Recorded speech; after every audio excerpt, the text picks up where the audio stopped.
No jasné, vojde sa to do garáže. Má to 8 miest a je to automat. A deti to milujú. Deťom sa toto cestovanie s mikrobusom veľmi páči.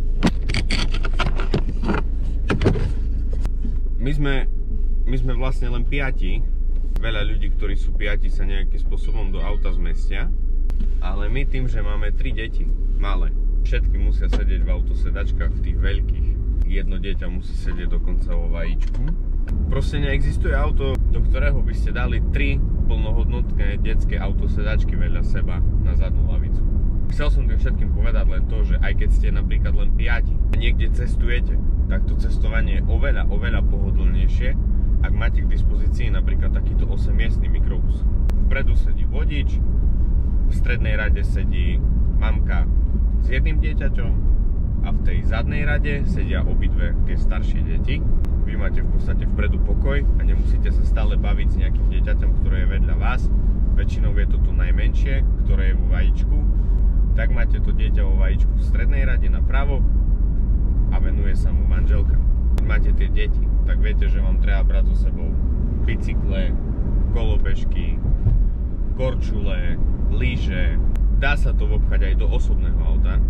To pohodlie, ten komfort pri takomto napríklad 8 alebo 9 miestnom mikrobuse je neuveriteľný. Toto je konkrétne 8 v long verzii, teda má dlhý kufor, ale nedávno sme boli s 8 krátkou a vedeli sme, že je to len taký jednodňový trip, kde nepotrebujete ťahať kufre a veci a tak ďalej, že nejdete nikde spať, alebo napríklad plavky, keď idete do lesu a tak ďalej, kolesa, nafukovačky, bla bla bla, tak si myslím, že aj ten kratší mikrobus úplne bohate stačí.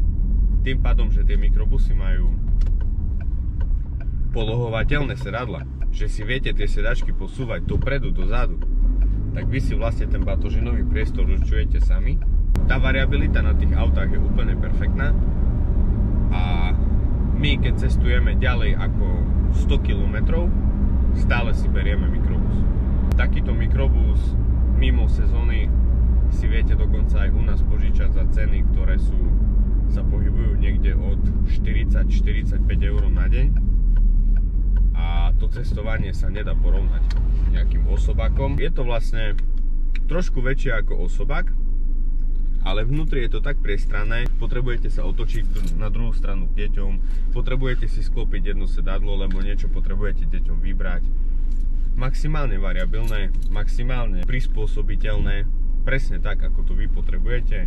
Takisto sú obľúbené tieto auta športovcov, ktorí idú na sústredenie a biznis konferencie. Zoberie sa viacej manažerov alebo viacej kolegov z jednej firmy a idú proste spolu na jednom aute.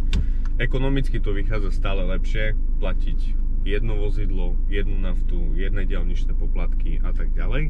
A dáte si ten prenájom deleno 8, deleno 9, tak vlastne zistíte, že je to úplne iná čiastka. Napríklad sa dá z toho spraviť aj 6-miestny mikrobus, tým pádom, že z toho vyhodím úplne celú zadnú lavicu. Získam 5-miestne vozidlo alebo 6-miestne, podľa toho, či má vpredu jednu alebo 2 sedačky. A vzadu mám obrovský batožinový priestor. Napríklad idem na rybačku, potrebujem si zobrať malý nafukovací čln.